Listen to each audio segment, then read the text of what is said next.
Hi friends, இந்த வீடியோவில் எதை பற்றி பார்க்க போகிறோம்னா STR49 மூவி, அதாவது நம்ம அரசன் மூவிக்கான ஒரு அப்டேட் தாங்க. ஆமாங்க.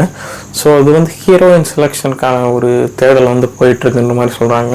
ஏன்னா இப்போ நீங்கள் வடச்சென்னை மூவியில் பார்த்தீங்கன்னா சந்திரா கேரக்டருக்கு சரி, நம்ம இவங்க ஐஸ்வர்யா அவங்க ரோலுக்கு சரி, ரெண்டு பேருக்குமே வந்து ஓரளவுக்கு டீசென்ட் இம்பார்ட்டன்ஸ் இருந்துச்சு. சந்திரா அவங்களுக்கு இன்னுமே எலிவேஷன் இருந்தது.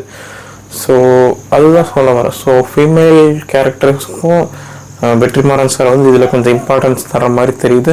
ஸோ எஸ்டிஆர் அண்ணனுக்கு வந்து எந்த மாதிரி ஒரு ரோல் இது பண்ணுவாங்கன்ற மாதிரி நமக்கு ஒரு ஐடியா இருக்குது. பட் ஃபீமேல் லீடுக்கு எந்த மாதிரி பண்ணுவாங்க அப்படின்றத நம்ம எதிர்பார்த்து தான் பார்க்கணும்.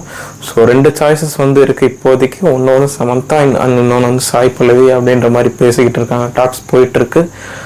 ஸோ இப்போதைக்கு இனிஷியல் டாக்ஸில் இவங்க ரெண்டு பேர் இருக்காங்க. ரெண்டு பேருமே நல்ல பர்ஃபார்மர்ஸ் தான். அதில் சாய் பல்லவி அவங்க வந்து சொல்லவே தேவையில்லை. பர்சனல் எனக்கு அவங்கள பிடிக்கும், அவங்க வந்தால் நல்லாயிருக்கும். ஸோ பார்க்கலாம் ஃப்ரெண்ட்ஸ். சமந்தா மேமும் பிடிக்கும், பட் பார்க்கலாம். இது அவங்க சைடில் தான் இருக்குது. பட் பர்சனலாக எனக்கு சாய் பல்லவி அவங்கள வந்து பிடிக்கும். ஸோ அவங்க வந்தால் எனக்கு நல்லா இருக்கும்னு தோணுது. பார்க்கலாம் ஃப்ரெண்ட்ஸ். எஸ்டிஆர் அண்ணனோட நல்ல பேராக இருக்கும். ஸோ பார்ப்போம் ஃப்ரெண்ட்ஸ்.